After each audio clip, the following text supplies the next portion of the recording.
The catch is made by DJ Moore, still going across midfield, inside the 40, the 30. This is Desmond Johnson on the Bleav and Carolina Panthers podcast, here on the Bleav Podcast Network, the #1 podcast network for professionals. Do you believe? If you enjoy the show, please subscribe and rate the show on iTunes. We're available in your favorite directories: iTunes, Spotify, Google Play, Stitcher, Luminary, and TuneIn. You can also find us at Bleav.com and at Bleav Podcast on Twitter. And welcome into a Tuesday edition, brand new edition of the Bleav and Carolina Panthers podcast, right here exclusively on the Bleav Podcast Networks. Desmond Johnson, Sports Illustrated beat writer Schuyler, Callihan in the house, all-time leading rusher in Panthers history, Jonathan Stewart in the house. If you want to participate in the show today, you can do so. You got a question, you got a hot take about what we saw at the Super Bowl, anything going on with the Panthers, you can do it right here. Go to youtube.com/Tobacco Road Sports Radio, or at Tobacco Road Sports Radio, I should say, in the address. Find this video. You can comment underneath it in the comment section, or go to Facebook Watch. You can comment there, just like our friend Just Bobby. I'm believing again, y'all. You can do the same thing. You can participate in the show live while we're on. We got a lot to get to today. Of course, Super Bowl 57, our thoughts on the game. Chiefs victorious 38-35. There was a lot to kind of digest with that. Kind of wanted a day to sit on it. I'm glad we did, though, because this morning Panthers announced another coaching hire to Frank Reich's burgeoning coaching staff. We'll take a look at, there's been 3 coaching hires since the last time we were on. We'll look at all 3 of those. So definitely stick around for that. It's also, anytime we're on, he's got to be. Yeah, I'm going to tell you why we mad, son. Something's happened in the past 6 or 7 days. It's probably got us a little bit irritated. Probably Super Bowl related. So we're going to get into that as well. And then anything else that pops up, you got questions or whatnot for us, we'll be answering them in real time. Fellas, how was your week? How's everything going? Good. It's kind of depressing, a little depressing. Football season's actually over. I was going to ask you guys this because I saw the commercials during the Super Bowl. Are y'all going to watch the USFL? Probably not. I mean, it maybe if there's nothing on, but I tried to watch the XFL whenever it was around before the pandemic, and it just, I don't know, I couldn't get into it like I thought I was going to. Yeah, I'm the same. I almost feel like my body rejects it because it's not fall. Like it feels weird to watch football in the spring, and it's not as good either. Yeah, it's not as good. Like, you pretty much treat it like ESPN Ocho. Like when they had the I was actually on ESPN Ocho. That's actually ESPN Ocho is a hidden jewel. I was actually on ESPN Ocho doing cornhole one night, and I actually came in second place with my partner. Really? Pretty fun. Yeah. Yo, I gotta. I'm not a huge cornhole person at all. I was just lucky that night. I gotta find that episode for real. Like they have like lawnmower racing and like it's great. Yeah. Like when they take over they do it. It's like a certain day. Is it like August 8th or something like that? Like every year that the ESPN the Ocho takes over, and it's like these most random like lawnmower drag races and like like dodgeball. It's so crazy. But I was just curious because I saw a commercial for the USFL, and I realized Fox and NBC, I think, are running it. So it's a legit big time thing. We'll see what they do. Before we get too deep in the weeds, though, let me get a quick word in for our partners over at BetOnline. BetOnline remains your #1 source for all your sports betting this season, including NFL and bowl season to esports. You always find the latest odds, team matchup info, player news, and game trends at BetOnline. BetOnline features live betting, free contests, and live scores for almost any sport or game imaginable. We're the fastest and easiest way to bet on all of your favorite leagues and events. Head to BetOnline.ag to join and receive your 50% welcome bonus with your first deposit. Make sure to use the promo code Bleav, BLEAV, to receive your rewards. Bet Online, where the game starts. And where we start today, of course, is Super Bowl 57. Kansas City Chiefs victorious 38-35 winners over the Philadelphia Eagles. I think, did we all pick the Eagles? Yeah, I did. I think Stu took the Chiefs last second. I took the Chiefs last second. Yeah, I took the Eagles. Yeah, good game. And then on social media, I reneged and went back with the Eagles. What's your? I mean, we've had a couple of days to digest it now. What's your biggest takeaway from that Super Bowl? Like in terms of storylines, both the teams, everything else that was going on. What's the biggest thing that you're going to probably remember or carry with you coming out of that Super Bowl?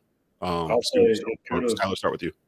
It could have been the best Super Bowl until it wasn't, or one of the best Super Bowls. And like I'm back and forth on that call at the end of the game because like by definition of the rule, it probably is a hold. It's a hold. But then again, it's very close to that 5-yard gray area. And I'd have to have a better angle of it because again, you have 5 yards to have your contact. And I don't know if he was quite out of that gray area or not. But even then, like, man, it was so little contact that I don't know if I was the official on that play, like I'm not going to want to be the guy that everyone's talking about come Monday morning. Like, I just want to let whatever's going to happen. And to be honest with you, like, I don't even – and I understand that holding is a different or a different call than a DPI because if it's a hold, it's a hold. It doesn't matter if the ball's catchable or not. But Juju was never getting to that ball. So, like, it's kind of it's a weird play, but I just hate that it had to end in that fashion. Like, I think had Kansas City been forced to kick a field goal, that could have set up for something really special. Stu, your thoughts? What's your big takeaway? Oh, man. Jalen Hurts played an amazing game. I mean, it feels like watching that game, I mean, minus the fumble, he did whatever he wanted to do. He ran. Even that fumble, the next drive, took him right down for a touchdown. Yeah, it was like, okay, yeah, my bad. Yeah. Get the ball back. Give me the ball back and see what I do. And it just felt like he, going into the game, like watching the press conferences and his interviews and just kind of just the whole year, how he's carried himself with so much confidence and so much wisdom, it seems like, from such a young star. I'm going to label him a star because a lot of people haven't, up until the point that he got to the Super Bowl.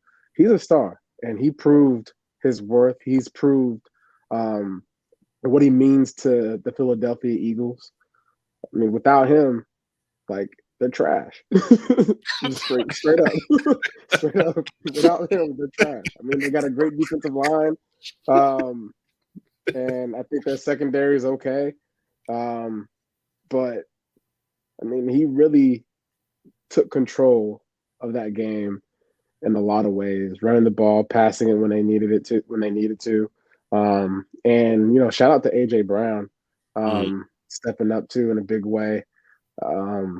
And just, he's been kind of quiet throughout the playoffs, and everyone kind of expected him to show up, and he did.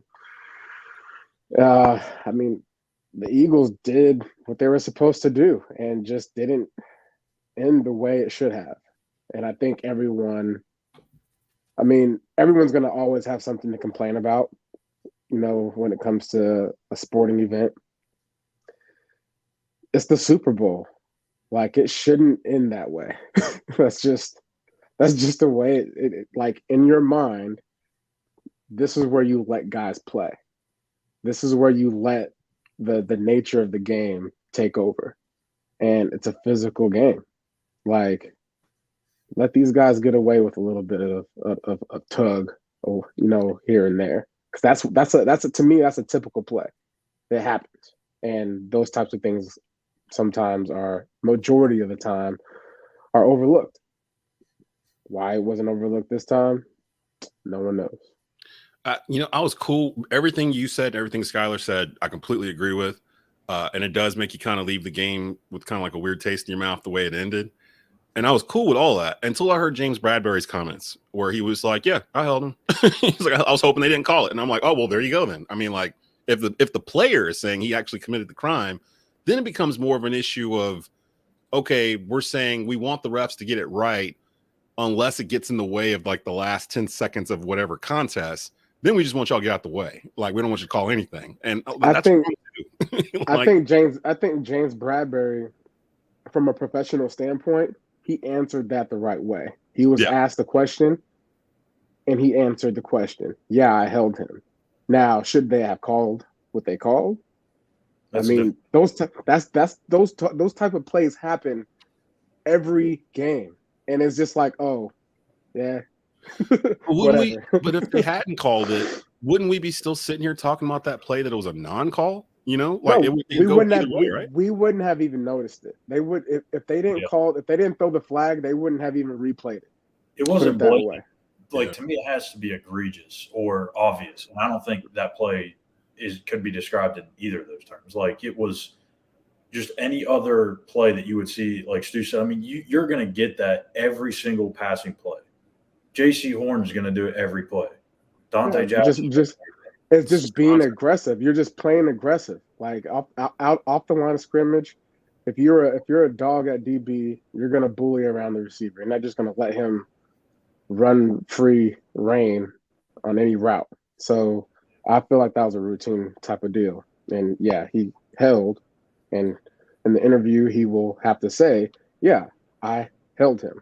Because if he didn't say it, then we'd be like, well, you're lying. Because bro, we can see it right there. My big argument is like, I don't think that what he did really impeded Juju's path to the ball. Like, well, he may have slightly turned him a little bit, but like I said earlier, like he was never going to get to that ball. At least I don't think so. So I mean, if he's not impeding him to the ball, and it's very close to that 5-yard gray line area, like, I mean, what are we doing? Like, it's the Super Bowl. Let the players dictate how the game is going to result. How likely is it for either one of these teams to return back next year to the Super Bowl? Because I'm going to make a bold statement right now. Ooh. I'm not saying they'll get there, but I think that Philadelphia has a better chance next year to get back than Kansas City. And maybe it's not that bold because now I think about it, like the AFC, I mean, you got Cincinnati, Buffalo, Baltimore's going to be healthy again. Like, if Lamar's there, which the whole thing, Lamar's there, and he's not in Carolina or somebody. All right, I'm just teasing. Put them vibes out there. but wishful thinking, huh? Yeah, yes, sir. I just think the path is a little easier for Philly. I think Dallas is going to be bad next year, or worse than they were this year. You said Dallas? Yeah, I think they're going to be worse than they were this year, and I just think they can get there. San Francisco's got a lot of quarterback questions. They got a bunch of quarterbacks, but all of them are hurt in some capacity. Yeah. So we'll see. 4 of them. It's like it's weird because it almost feels like it should have been San Francisco there. If they just had someone to stand under center for like 2 quarters, it probably would have been them, and it probably been a wholly different game. So, my main takeaway, actually, some of it's I wasn't mad about the last call. Yeah, I'm gonna tell you why we mad, son. The one thing that's going to stand out to me about this game was the field conditions. That might be the worst field I've ever seen in a Super Bowl. Between they said it was like new grass or something they've been growing for 2 years, hadn't been used or whatever. They roll it out because first I thought they were on turf, and then I'm like, oh no, that's actual grass that they have out there. Why in the world is like 50% of the field painted? Like the big logo in the middle, and then they had smaller ones towards the end zones of each one. So pretty much there wasn't a whole lot of green on the whole thing, and you were seeing people sliding and like slipping and falling down. I've seen a couple players say it was the worst field they've ever played on. I have to think it affected the game, especially. What I saw someone say, and it actually it never crossed my mind. It kind of makes sense. Why would they not allow them to practice on the field maybe like a day or two before, even if it's just a walkthrough, to kind of gain some knowledge of the surface they're going to be playing on, number one. But number two, you got to get that field muddied up a little bit. Like, worn in. If you look at it, perfect example, and I don't know how many people are watching this watch baseball, but when a pitcher gets a new ball, do they ever just take the brand new baseball, it's a shiny white pearl, and just throw it? No. That thing, you see them take their glove off, they put some dirt on it, they get it rubbed in. That's how they get the ball to their liking, because if you just throw a normal white baseball, you're not going to have a good grip on it. It's going to be slippery, it's going to be shiny, all that stuff. I think of it the same way with the football field. Like if you have a field that's not had any wear and tear to it, it's going to be what you saw. It's going to look like a dang ice rink out there. Like, I mean, Stu probably knows more than I do. Like, I would assume that if you have a field that's been practiced on or played on for a couple of times, it's going to be a little bit, less slippery. You're having more traction. It sounds weird to say it that way, but I don't know. Yeah. It looked like they were playing on a slip and slide. Like, is that a advantage? I would think it's an advantage to the offense, Stu, as opposed to because you know where you're going. The defense doesn't know where you're about to run. So, yeah, the playing surface is definitely an advantage to the ball carrier. If you're a ball carrier, you dictate what's happening, or if you're a route runner, you dictate what the defense has to, track and whatnot. But I mean, the slippery situation. I mean, to spend $800,000 in 2 years on the care of a field, to only have it be the element that really like makes players play worse. I don't get it. Like, there has to be some type of like professional expert that says, hey, let's actually test the field out before we get these guys on there. Like, I don't care if you have a high school football team, like that's in the area. Hey, high schoolers, go use the field right quick to make sure that this thing is not, to make sure that it's, to standard. But I think that's the problem, right? I don't know if we have a standard in the league for what surfaces should be and what they shouldn't be. So I think a lot of teams use that to their advantage. If you're in the North, if you're in the South, whatever that playing surface is, I think you as a team, you want to use that to your advantage. So like the Chiefs, for instance, their football field looked horrendous that playoff game. But for them, they're probably thinking, hey, we're used to this. And we don't care if our opponent is or not. You do. And I mean, and especially if you're a team that has an offensive-minded coach, again, if the offense dictates what the defense has to track, like it's to their advantage of whatever the playing field scenario is. I mean, I always think about the Buffalo Bills when Shady McCoy ran for all them yards in the snow. You remember that game? Yep. That surface, that's the worst surface I've ever seen a running back just trample and run for 200 plus yards with ease. I mean, it's to the offense's advantage, no matter what the surface is. And you got to get that right to where you don't have a defense slipping all over the place because the weather was not the element. This was just indoors. This was your $800,000 in care. It would almost been better if they played on turf, like which we've been railing against all year, but at least they would have been able to grip the field. That kind of explains why they scored over 70 points in the Super Bowl too, because it became an offensive game really from the beginning. I had another before I get my other though. Anybody else have a tell them why you mad or anything for the week, or y'all cooling? I'm not really mad about anything. Schuyler? I don't force it. I kind of already touched on the play.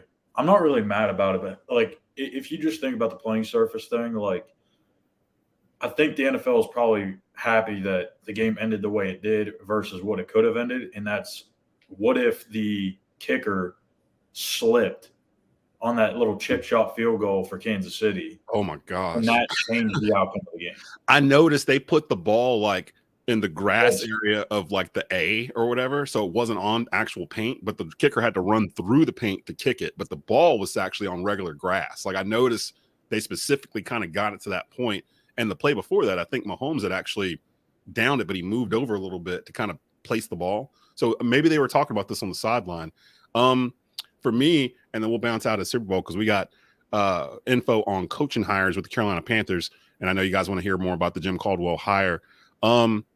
Yeah, I'm gonna tell you why we mad, son. I'm gonna tell you why we mad, son. At the beginning of the game, I texted both you guys. I was like, "Hey, keep an idea on the commercials because usually commercials is something people talk about. It's the Super Bowl. It's gonna be a big deal." I was kind of mad that they kind of underwhelmed this year. Like the commercials weren't really, they weren't really like all that. I did write down a couple that caught my eye, and they were all first half. Like everything after after halftime. Shout out to Rihanna. Shout out to ASAP Rocky. My man, look, when they were sitting in the doctor's office and the doctor was like, yo, you got to wait 6 weeks before you do anything. ASAP was like, check my name, man, as soon as possible. It's going down. And now, Rihanna, hey, congratulations, Rihanna fans, Rihanna Navy. Y'all ain't never getting another album. It ain't never happening. Yeah. It ain't happening. But I wrote down a couple of the commercials that I saw. Diddy in the Uber One commercial, where they're trying to get him to make a jingle for Uber One. Will Ferrell, the Chevy General Motors electric. That was the first one I laughed at. Yeah, I came into the room and saw it. And I was like, oh, this is actually pretty funny.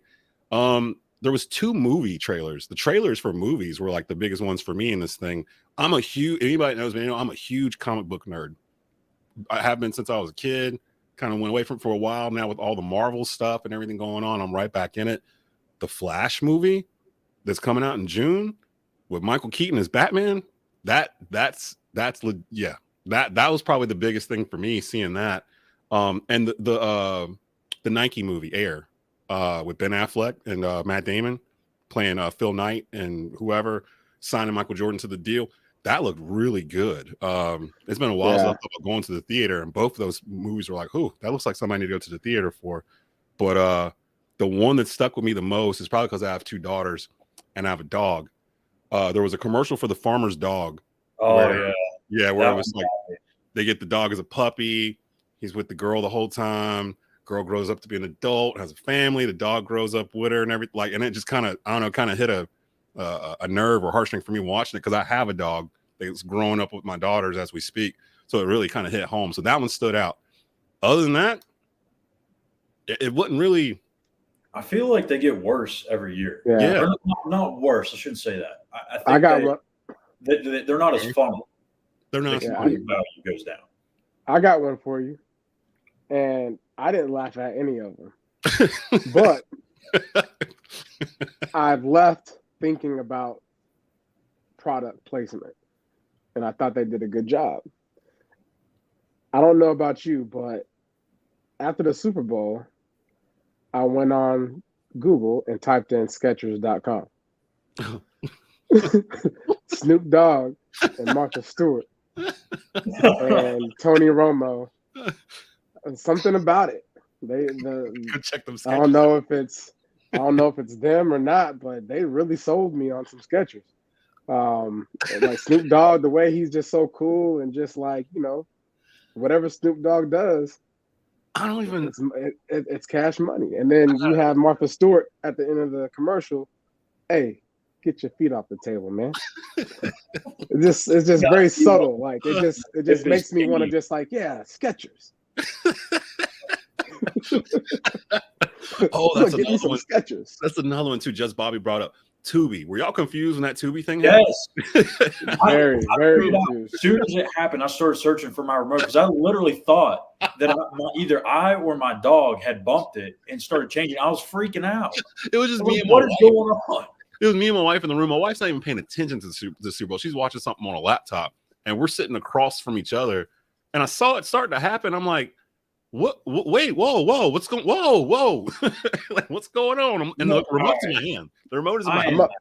I'm gonna let y'all might think I'm crazy about these Skechers, but the reason why the reason why the Skechers spoke to me is because I'm a guy that wears these. Yeah. Okay.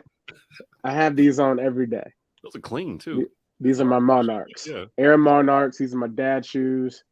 You can tell that they are worn, and they're comfortable. Okay. So when them Skechers came out on that commercial, I was like, well, dang, maybe I need to switch up. Okay. So shout out to Nike making Monarchs. I saw some backlash on Twitter about Snoop even doing the Skechers ad. Like, what are you doing in the Skechers ad, Snoop? I'm like, he's getting that money. That's what he's doing. Getting that money, getting paid, he's man. 55 years old. Because I don't understand. I left confused. And me and my wife looked at each other at the same exact moment when that dang YouTube commercial came on. And it was showing like the balloons or whatever it was, the UFO thing. And I'm like, okay, hold on a second. Are we being duped or like, is this just extremely like ironic that commercial just happened? They shot down like 3 more over the weekend. And I don't even know what's going on with all that. We won't even go. I don't know. But it freaked me out a little bit. I ain't gonna lie. I don't believe anything I see on social media and the videos because I feel like everybody can like legit do some type of editing to any video to make anything look real these days. This new AI stuff that's coming down the pipe where like the deep fakes and all this other stuff, it's gonna get to a point where like you can't even tell if this actually happened. And like my wife was trying to keep me in the news with, hey, they shot down another thing, they don't know what it is, or said it was the size of a car or something. I'm like, first of all, why is China still in 1983? Like, why are they using balloons like to fly over? Like, none of it makes any sense. So, like, I don't know. We won't get any of that because I know that's not why the folks are here. They're not here to hear about Chinese weather balloons. But those were the main commercials I saw. Other than that, shout out to Rihanna. Yeah, to all the Rihanna people, the Super Bowl haters about, oh man, the Super Bowl halftime show was so underrated. Mm-hmm. I was expecting them to, bring somebody else out and all this stuff. Like, yo, look, Rihanna performed pregnant. Right. Okay. And I'm pretty sure somewhere along the lines, they had to do a full 180 on what their performance was going to be because they were like, oh, you're pregnant. Okay, cool. You didn't tell us that when you signed up for this. But like for her to even have the courage to go and continue and for them to, figure out what type of performance measures needed to, keep her safe. I mean, I actually think one of the dancers almost fell off one of the oh my God. The platforms. They were like in the sky. Yeah, they're like 50 feet in the air. These people are putting their lives on the line to I make couldn't do that. Feel entertained. So the layout looked good. I like the whole thing. But again, I'm in that boat where it's okay to be both. It's okay to be like Rihanna's performance was good and to also acknowledge it's not going to top last year. Like to me, like that's where I am. Like I don't think anything is going to top last year or Prince. Like those two was kind of where we were at last week. Those seem like the two that were up there. And yeah, she didn't have any guests. I kept expecting one to come out. There was a moment my wife did stop watching whatever she's watching to watch the halftime show. And I saw that there was like 120 million people to watch the halftime show and 115 million to watch the actual game. So like more people watched the halftime show than the football game itself. And when all the lights came on, we both looked at each other like, would she bring Kanye West out here? Nah. I thought she was bringing Jay-Z. Well, right after that, Run This Town, she did Run This Town. I was like, well, mind you, this was a Rock Nation, Super Bowl halftime production. Right. So Jay-Z could have been like, yo, I'll help you out, Reid. But no, Jay-Z's Jay-Z. Jay-Z just got paid $750. Okay, $750 million. Okay, off of that Duce. Soldiers controlling rights or whatever. So shout out to Jay-Z for just setting the blueprint. Like, I mean, he had an album called Blueprint, like, and he tried to tell us that he had the blueprint, and no one's listening. He's a business man. I guess it felt like she was kind of paying homage to Kanye. I've seen some shots where that whole performance, Kanye's done that. The hovering platform, the big red coat, all that stuff that people were saying she was trying to pay homage to him. And by throwing that in there, she was able to do it. But for a split second, me and my wife looked at each other like, she wouldn't bring Ye out here after the whole year would she? She wouldn't do that, would she? And then she never did. And it ended She's a billionaire. She's a billionaire. She'll do whatever she wants. That was my whole point. That's why I was mad at folks online getting at her because I'm like, I'm gonna tell you why we mad. I'm gonna tell you why we mad, son. She ain't even got to be here. She just got mad out of nowhere, didn't you? She ain't even got to be here. She a billionaire. She ain't put an album out in 6 years, and y'all sit there complaining about her performance. Oh, I expected more. What did you want her to do? They even did the Tootsie Roll during the performance. Like, what did you want from this woman? I don't know. Yeah. It's gonna make it harder to get other people to come and do the halftime show. We talked about it last week about who could be in Super Bowl halftime in the future. I don't really care for him, but I was just Googling some names just to see who I could think about. Justin Bieber's probably going to end up getting one at some point. And I don't really care for it, but it's going to happen. I'm a Justin Bieber fan. You are? It's weird. Oh, yeah. I've come around on that kind of music. I remember back in the day hating like the Backstreet Boys and NSYNC and all that stuff. I'm huge on them. I sing NSYNC in the car anytime it comes on at 45. Like I don't know how I know the words. I don't know it. Shout out to Carson Daly and TRL, I guess, because apparently it got burned into my brain 20 years ago, and now it's just now.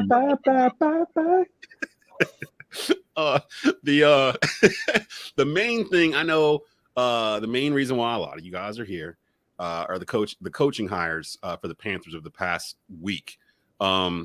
Let's go back, not for today, but let's go back to about 4 or 5 days ago. So about February 10th. Let's get this in. Dom Capers, maybe a familiar name to Panther faithful. He is back. He has agreed to terms with the Panthers to return as a senior defensive assistant. It's the same role he had last year in Denver with our new defensive coordinator, Youre. And they also agreed to terms with Josh McCown to be the new quarterback's coach. Let's start with Capers. He was the first coach in Panthers history. Was coaching here in 1995, inaugural season.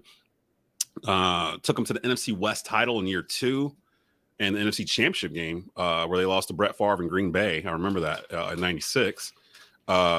He won Coach of the Year honors in 96. They were 12-4.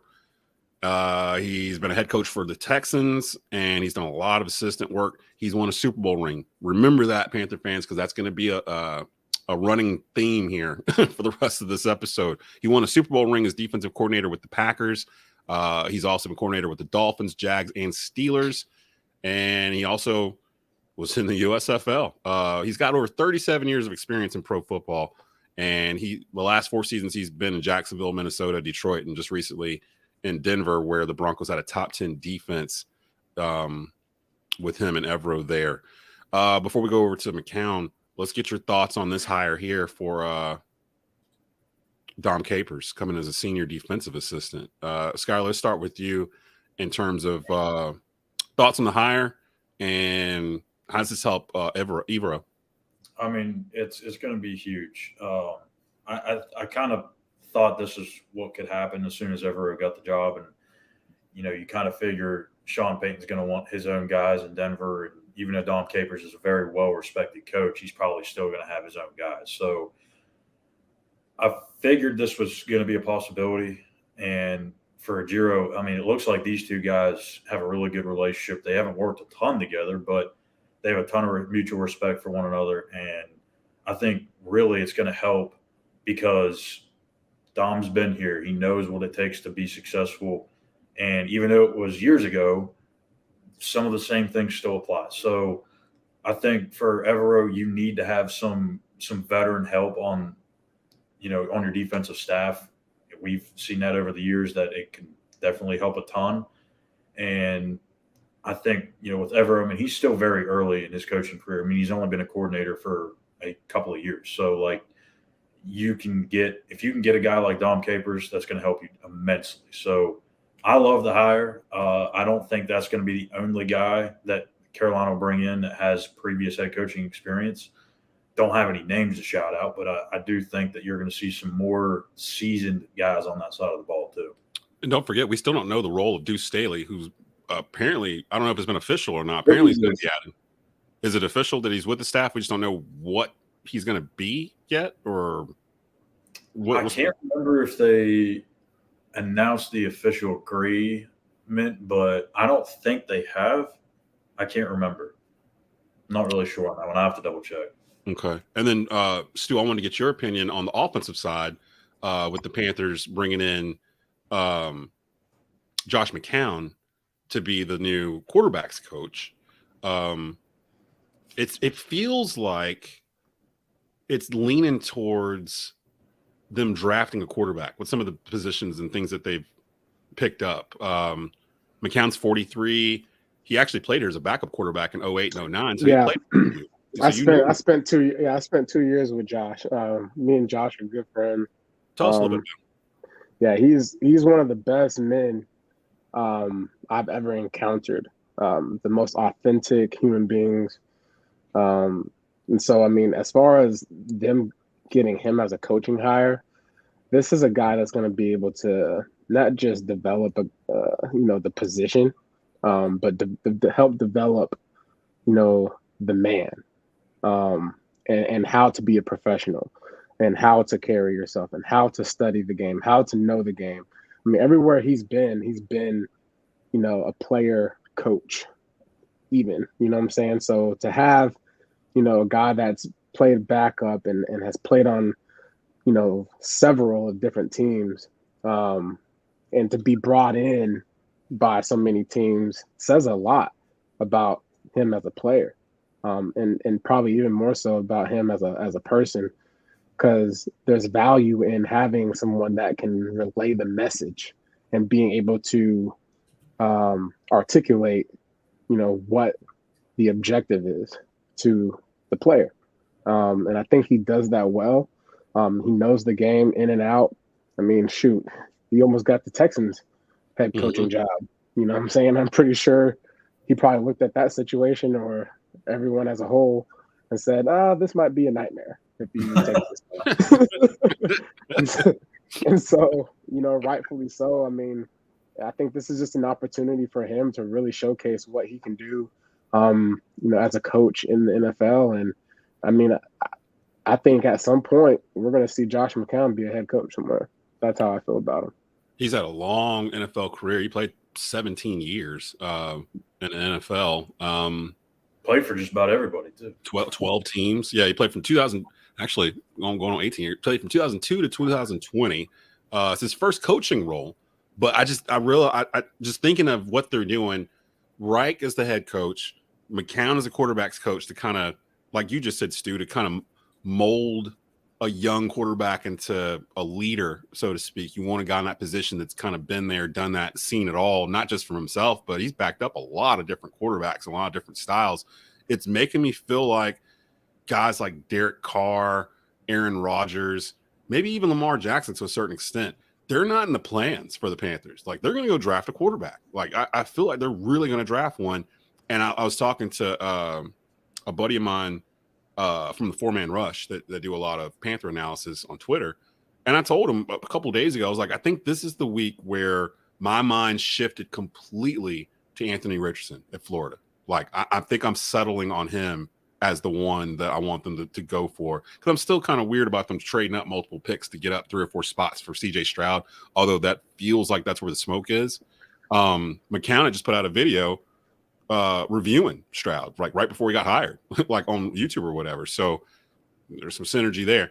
There's something about Richardson, though, that I keep coming back to. It's just like the raw, like his size, his arm, and I'm thinking of the playbook. Like, you can do so many different things with this dude if you just get his fundamentals and all that stuff right from the very beginning. And if you're going to do that, having Reich, having McCown, Staley in the building, you're going to have dudes that have been there. They've been in the mountaintop, have won things, have seen greatness. And if you're going to bring in a guy like Richardson that's basically raw clay at that point, do it then. Do it right there. Like, why go get Lamar Jackson when you can get a kid that's 4 years younger that you can kind of mold to be that next kind of type of QB?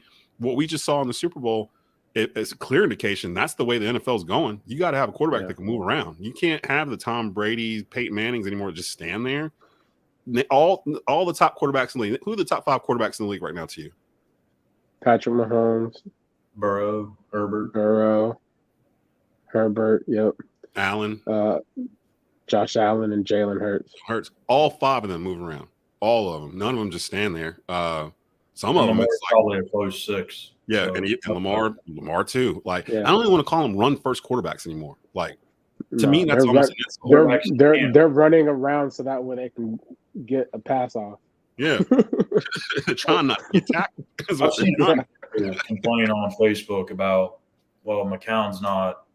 Why are they hiring a guy that has no coaching experience? Look, just because a guy doesn't have prior coaching experience doesn't mean he's not qualified for the job. You all have to get a start somewhere.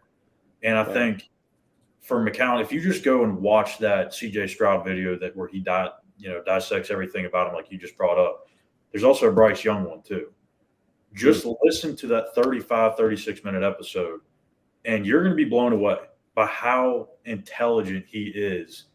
And I think he's going to do really, really good things. And like Stu said, I think he's going to be a head coach. And if they hit on this quarterback in the draft, if that's the way they go, he's going to be a head coach probably in 2-3 years because he's going to have a lot of, good things from that. So that plus back to the Richardson thing, like I agree. And if you're going to take a guy like that, now is probably the time to do it.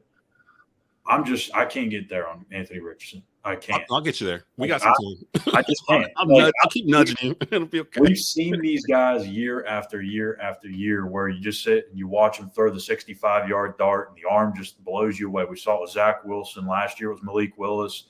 This year it's Anthony Richardson. All those guys can do that.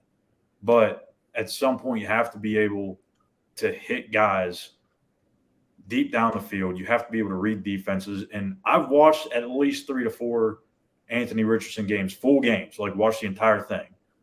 And I've just not been there with him. He doesn't complete passes at a high enough level. He's very up and down. Not saying that can't get ironed out, because if you go back and watch Josh Allen's tape in college, I thought the Bills were out of their mind for taking him where they took him, because he was the same way. So maybe you strike you strike again and he becomes like a Josh Allen, but that's big of a problem. That'd be okay with me. If his baseline is Josh Allen, then hey, yeah, come on in here. I'm just thinking. I'm about to say that's a bad comparison for your argument. Like, Josh Allen, okay. You're banking on him becoming Josh Allen, and that's a big ask. That's a big ask. Or he becomes, I don't want to go this far, but almost like a Jamarcus Russell. Oh. But, yeah. So you went. Yeah. Not that far. Not that far. I just couldn't think of any other quarterback. And what other quarterback has that build and frame that didn't really pan out? I'm trying to think. It didn't pan out? I got some things about Jamarcus Russell. I feel like there's a lot of – he was thrown into a situation where there was a lot of gray stuff going on that didn't really allow him to be succdon't Who was the coach? Wasn't the Raiders coach when they drafted him? Wasn't it the offensive line dude? I can't remember his name. I don't even – No, it wasn't Michelle. It was – oh, they weren't good. They weren't good at all. Hold on, I'm gonna figure this out. But there was too many there was coaching changes there. That didn't allow him to be successful. So when you have a coaching change, you might have a Jamarcus Russell. That coach might not like Jamarcus Russell. So what does that mean? He didn't keep himself in the greatest of shape either, right? If I remember correctly. Yeah, I mean, he definitely didn't self motivate himself to get things done in a measure, but. Sometimes you got to have the right people around you to help you and guide you to success. Lane Kiffin. Oh, that's right. Yeah. Wow. Okay. Did y'all hear about the story about the tapes with Jamarcus? The tapes? No. The highlight tape or the film that he was supposed to watch. Have y'all ever heard that story? How they were trying to make later like, hey, did you watch film? He was like, yeah. And then pretty much caught him in the lie. They handed him blank tapes. Yeah, I do remember that story. Oh, but that for instance, right? You really setting the guy up to fail, right? If you know he's not watching film, get him to watch film. Don't try to trick him into like this whole see, I told you weren't watching film. If you want your first round draft pick to watch film, figure it out, coach. Yeah. It's not rocket science. Hey, we're gonna watch film together. How about that? See. Now you know what I'm saying? That to me would stem from a great coach. Hey, you not watching film? Okay. Well, be here at 4:00, fella. And we're gonna get this film watched. Or you could do like the Cards did and have to write it in the contract for Kyler Murray that he's got to what was it? He had to watch a certain amount of tape, or he couldn't play a certain amount of video games. It was something weird, like they wrote in there that he got called on. And then this morning, like I said, I'm kind of glad we waited. We were going to go yesterday. We decided to wait to go until today, and I'm glad we did because right before we came on 2 hours before, right around 9:30, Darren Gant reporting from Charlotte, Panthers agreeing to terms with Jim Caldwell to become a senior assistant. He'll report directly to Reich. He'll help the team on offense, defense, and special teams. He was one of the 9 coaches that interviewed for the head coaching job. He's the second from that group to actually join the staff, along with Youre, the new defensive coordinator. People, I'm up here in Kernersville in the Triad. People will know Jim Caldwell's name. He coached for Wake Forest, left that job, took a job with Indy, coached Peyton Manning. They won Super Bowl rings together in Indy. Frank Reich worked with Caldwell in Indy. Reich was the quarterback's coach when Caldwell took over as the head coach when Tony Dungy retired. Caldwell's also coached the Lions. He took the Lions to the playoffs 4 times. Well, no, he went to the playoffs 4 times during that period and had 5 winning seasons. He also won a Super Bowl ring as offensive coordinator in Baltimore. Remember, like I said, keep that in mind. So Jim Caldwell, Super Bowl ring. Don Capers, Super Bowl ring. Who else have they brought in here? Deuce Staley got a ring? He should have with Philly. Yeah. So Staley's got a ring. Who else has been added to the staff? I think pretty much everyone that's been added on has some kind of experience. He's not an ad, but I'm assuming Campen won one with Green Bay, right? It would have been 2010. No, I think he was still playing. He might have still been playing back then. But he's widely considered probably the best special teams coach in the game, if not at least top 5. So you mean Tabor, where did he come? He came from the Bears. Tabor's special teams, Campen's O-line. Yeah. So, Campen was the O-line coach in Green Bay from 07 to 17. So he did. Because they won in 2010. You said 07 to 17, right? So so you got him. We got him one. Yeah. So years of coaching experience on this staff right now. Shout out to John Ellis that posted this on Twitter a couple hours ago. Frank Reich, 17 years coaching experience. Isro Evero, 15 years coaching experience. Deuce Staley, 12 years. James Campen, 19 years. Chris Tabor, 14 years. We didn't mention Peter Hansen that got hired for the staff. I didn't see what position he was. Linebackers coach. He's got 4 years experience. Josh McCown, 0 as a coach, but 19 as a player. Dom Capers, 35 years. Jim Caldwell, 17 years. The average NFL coaching experience on this staff right now is 14.8 years in the NFL, which is complete about face from the staff we had before with Matt Rule and his guys, where he was just bringing in his college buddies. And remember, we played the comments 2 weeks ago when Tepper and Reich had their press conference, and Tepper said it out loud. I mean, I guess we should believe him when he says these things, because when he says something, he usually goes out and just does whatever it is he just said. He don't really sugarcoat it at all. He's like, I want the best of the best. If like we're hiring an offensive coordinator, I want to just bring in some dude, who are the top 5 offensive coordinators in the league, and I want to talk to all 5 of them and see who fits our program. Who's the DC? Who's all these different positions? They're building a staff. Like, give me your thoughts on this, Stu. Give me your thoughts on this staff as you're seeing it being created and graded. Like, what are your thoughts if you were a player and you're seeing them build this? What would you be thinking right now? Well, I mean, as a player, going through coaching changes and the transition, you got to be mindful of the opportunity. This is a fresh slate for a lot of guys. Previous coaching staff, players were added to the roster because previous coaching staff liked certain guys or whatever it is, and we're pulling for certain guys. This is a fresh slate, so now you get a chance to go into an off season and look at what Frank Reich and the Colts were doing and the Philadelphia Eagles were doing. If you're an offensive guy, look at what they were doing as a unit. And if you're a running back, look at the running backs and the style of running they were doing. Like, I would be excited.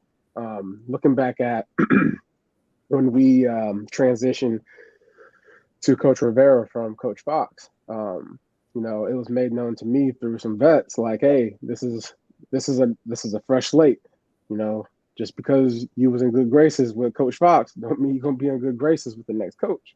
You know, Right. and so so it was like it was almost kind of like a hitting the reset button, you know, and every year from that point on, I had that same mentality because every year has to be a reset. Whatever was done last year, you might as well get rid of it because there's a whole like there's players added, there's coaches added, there's some type of ingredient added every year that changes the game.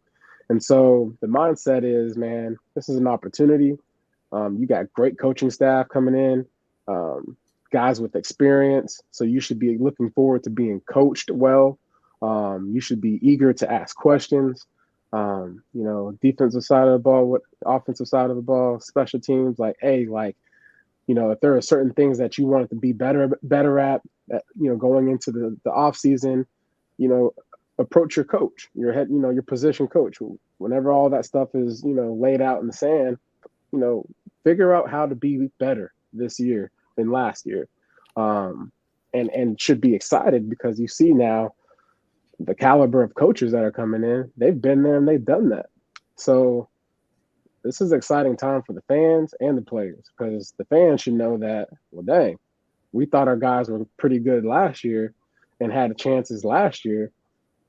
With this coaching staff, it's a game changer because that's what it's all about. It's about elevating these players and putting them in positions to excel every week, week in and week out.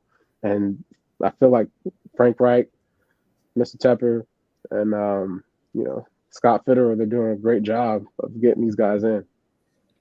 We need to the faction of fans that were 2 weeks ago saying that, you know, David Tepper didn't want an African-American head coach, blah, blah, blah, racist, yada, yada, yada. We're like, nah, we didn't catch that vibe. Y'all need to go check the roster now because since that happened, the dude has hired Evero as his defensive coordinator. He's brought in Deuce Staley on the offensive staff. Jim Caldwell's been brought in as a senior assistant. I mean, I think Jim Caldwell is like, I kind of got when I saw that we hired him, I got chills. When you get a guy that is well respected throughout the whole entire league, I mean, Frank Reich is respected throughout the whole entire league, but Jim Caldwell has proven has a proven record of success as a head coach, as an offensive coordinator. And, you know, he coached with the Tony Dungies. You know what I'm saying? So you have this like seasoned person that you can like confine, that you can like, hey, what do you think about this? Are we doing this the right way? Should we be doing something different? Like, it's like, I don't know. It's like the checks and balances that's going on within this program right now. It's amazing. And to have a coach that is willing and gives the allowances for the checks and balances, like that's hands down like all you want from a head coach because you really delegating. You know what I'm saying? Like, yo, like I need you to do this and do it well. I need you to do this and do it well. And if I'm not doing something right, I need you to tell me. Yeah, you nailed it. That's it. Like that's what it is. The teams I've been around on the high school level here is the same way. The ones that are really good, I have a saying, there's teams that have good teams and then like they might have a great year and then they fall the next year. They're up and down. And then there's certain schools that are programs. They're good every year. And every single one of them, what you just said, Stu, is the same. The head coach at the top, he's a really good delegator. He understands his role. He knows what he's there for. When it hits the fan, they're all going to look at him. And he's got the best offensive coordinator in the area, the best defensive coordinator, the best special teams guy, the weight room dude. Like they all are the best at what they do. And the other schools look at that guy in that position. That's the dude that I want to get someone on my squad that's similar to that guy. And that's what it feels like they're building in Carolina. It's weird to talk about them making moves without like a laugh track or like, you know, or like people that aren't fans of the Panthers pointing, I see who you signed. Look at that. That's not going to work. I haven't heard any of that the past like week or two. Like people kind of keeping their mouth closed when it comes to the Panthers right now as they're doing this, and our attention is going to shift. People getting scared. People getting scared. That's what they is. The NFC is wide open. You get past Philly and San Francisco, it's like it's really about to not be wide open. It's really about to be Panther Nation. About to shut this thing down. Like I wasn't this geeked at all during any year of the Matt Rule era because all that came with the little touch of what I told you about that. What? We ain't supposed to talk about him. Did I call him it's Frank Reich era now. He who should not be named. We passed on from that. If you want to go for the future, like the way I look at it is it's kind of like a diet. Okay. Like if you commit to your diet and you work out, you go to the gym and you stay committed to it, your fat has nowhere to go but to leave your body. And it's kind of the same way with an NFL team. Like if you're building a team, you've got talent, you add experience, and you commit to retaining that talent and that experience on the coaching staff, your team has no chance to do anything but to win. Like you're not going to lose. You're going to be set up for success. So if you commit to that, you're going to have success. There's no way that you can have that much talent, that much experience on your staff and lose. That was well put. That was so well put, Scott. Good job, You're a great man. Do you write for a living? Someone should pay you. Someone should pay you. Put that pros on paper. I don't know. It's a weird spot to be in. It's a happy spot to be in. I feel like the franchise is in good hands going forward. Quarterback, of course, is going to be the main thing we look at over the next couple of weeks. We didn't get to it today. We'll probably save it for next week. But there's a whole debate of should we draft a quarterback? Should we go after a quarterback based on what they're doing with this staff? To me, like I said, it looks like they're trying to build it so they can groom a guy. And Fitter's comments, Tepper's comments, it sounds like that they're on the same page. But we all have been like, we don't know if this is the draft to do that in. Like, this isn't Malik Willis at 8 like it was last year where me and Schuyler were literally talking ourselves into Malik Willis at 8 by the time we got to the draft. And looking back on it, I think both of us are just like, even though we went through our troubles at quarterback, I don't know if Malik Willis at 8 would have fixed that. You would have had Malik Willis and no left tackle. Yeah. So Malik Willis probably would have one leg at this point because there would have been nobody protecting his blind side all season long in Carolina. You know what I'm going to do? I'm going to actually spend the next week actually dissecting the quarterbacks that are in this draft because I couldn't tell you firmly what I actually believe because I only see what I see with little highlight clips here and there. And so I can't really say what we should do in the draft. But I know whatever we do, we got the coaches to really, reel it in and get the job done. So, I'm gonna make sure I go and watch these quarterbacks, these young quarterbacks, these young gangsters. A film session before the draft on one of these guys. Yeah. We should all pick a quarterback. Okay, there you go. Cool. So, who are the top? Bryce Young, C.J. Stroud, is in there. Oh yeah. What was his name again? Will Levis. Anthony Richardson. That's 4. Is that it? Could maybe throw Hendon Hooker in there, but I'm not high on him. I was high on Hendon. Everyone seems to be ragging him because he's 25, and I'm like, I don't care. Like y'all act like 25 is old. Like, you know what? I give to be 25 right now. 25. Brandon Whedon ruined it for everybody. Yeah, Chris Winkie. Oh yeah, going into age 27, 29, or however old he was. He's a Heisman Trophy winner. I don't know. We'll see going forward here. We got a lot to discuss with the quarterback stuff. They still have slots to fill on this coaching staff, but it's starting around into form. Maybe we'll hear more about what Deuce Staley's role is going to be. They still don't have an offensive coordinator yet. I thought Frank Reich said at the press conference he would prefer to call the plays himself, but that doesn't. I mean, they're still going to have OC. They'll probably make that announcement this week. Yeah, so sometime this week, by the time we get back, they'll probably have some sort of offensive coordinator in place. So we'll see. We got a lot to talk about. Just Bobby, I graduated with Hooker. I was calling football games for Hendon during that season that Dudley won the state 4A championship. I was super. Actually, he probably should have won the Heisman if he hadn't gotten hurt. We'd probably be talking about Hendon as one of these top 4 quarterbacks if he didn't get hurt at the end of the year. So I was high on him. That's more of a project type thing because he's coming off the ACL. We'll dig into all that stuff over the next couple of weeks. Guys, anything else y'all want to chime in here before we get out of here? Yeah, before we go, if it was a perfect world, what quarterback would you want coming into Carolina? It could be draft, it could be a vet, it can be anything. 2015 Cam Newton. You want me to be honest? I mean, if I'm talking about what's out, but I'm talking about what's out there right now. Can't have that. You want me to be honest? Yes, Now, I don't know. I mean, if you're talking perfect world, so it would have to align with the money and everything. But I would want Aaron Rodgers. Really? You get Aaron Rodgers, you can still take maybe a Hendon Hooker in the 4th or 5th round. You can have him sit behind him and learn. You have a chance to win a Super Bowl right away. I'm tired of Aaron Rodgers' act. Like you won't be tired if he wins a Super Bowl, though. No, I wouldn't. Like, great job, Aaron. Good job, buddy. He does have ties with the offensive line coach. He does. Perfect world. My first reaction was to say Lamar Jackson, but I think I've talked myself off of Lamar because he hasn't finished the past 2 seasons on the field. And we just went through that with McCaffrey. Do I want to give him $200 million guaranteed and he's playing like 12 games a year? I don't know. Might be 300. Yeah. So I don't know. I don't want to pay this dude $50 million guaranteed a year. Like, I don't know. And somebody said, I think it was Fitter actually, where he was like, the average age of the team is blah, blah, blah, 25, 26 or whatever. Do you want to bring in a quarterback that's 10 years older than the rest of the team? Or do you want to mold a guy that's around the same age as the team so he grows with them? Because you're going to have to get another quarterback in a couple of years if you get Rodgers, right? Maybe even the year after.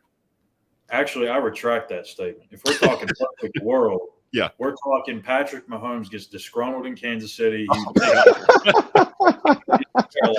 want to go. Patty Mahomes is hoisting Lombardi in Carolina. So you mean my man just won a Super Bowl and he just goes to Kansas City in April and just like, I'm tired of this place. You know what? I'm gonna go to Charlotte. I demand a trade. That's where the real barbecue is in Carolina. Yeah. This Kansas City barbecue ain't it. So I don't know. Well, let me marinate on that a little bit because I got to figure this out. We'll come back. I just looked at my phone. It says from TMZ. This is not even messing around. Patrick Mahomes revealed Monday that Andy Reid threatened to bench any Kansas City Chiefs player, including him, if he left to watch the halftime show. So, hey, I'm just saying, maybe that's the start. That's just the start. They just pull it up on their phone. Just pull it up on your phone in the locker room, right? Or don't they have TVs or something in the locker room? It's 30 minutes. It's a Super Bowl. You better stay somewhere focused. The fact that he had to reprimand him, like, don't y'all try to go sneaking down that hallway to watch Rihanna. I know how it is. I know no one could see it, but like, could y'all actually hear the halftime show in the locker room? Bro, I can't even tell you. Like, I think I was focused on my foot to just stay warm and move, and I'm pretty sure I might have. Yeah, I don't even remember. Like, but apparently Beyonce was the show. It was halftime, right? Well, no, yours was Cole. Yeah, Coldplay, Beyonce, and Bruno Mars was the halftime for yours. So I'm trying to remember that performance. I was clearly locked into some type of time zone. I'm trying to focus. So we're out of time. We got to get out of here. Shout out to everybody that's come through today to watch this. I know the Panthers haven't played a game in over a month, but for some reason the podcast gets bigger and bigger each week as we're out of season now. We'll be motoring towards the draft. Coaching continues with the coaching hires for the staff. Any other news, things that come out. And of course, we'll keep you updated with what's going on around the league too, because there's going to be some quarterback musical chairs going on, especially in the NFC South. There really isn't a quarterback in any of these teams in the NFC South, so we'll keep an eye on that for you. Derek Carr's been linked to the Saints. I know that he's basically, they're going to cut him pretty much, right? Like, they got to cut him by, I think tomorrow, something like that. Where they got to pay him like $49. Derek Carr. Raiders. Oh yeah. That man straight up said, "You guys bench me. I'm not letting you get anything in return." Yeah. You'll have to cut me. So, and he's going to be able to go pretty much wherever he wants. I think. And the Raiders was like, "Yeah, you right. Yeah. We'll back off. We'll back off. You don't want to work out. You don't want to work with us here. You don't want to help us. Give us some money back. So yeah, we'll keep an eye on all that.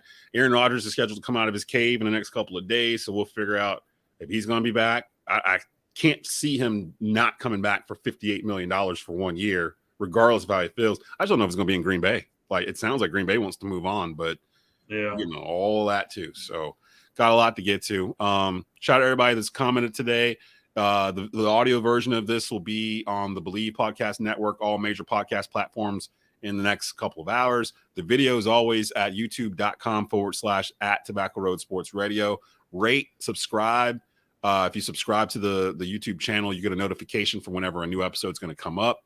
We try to put them out there a day or two early so you'll be able to prepare and come hang out with us. So for Schuyler Callihan, for Jonathan Stewart, I am Desmond Johnson.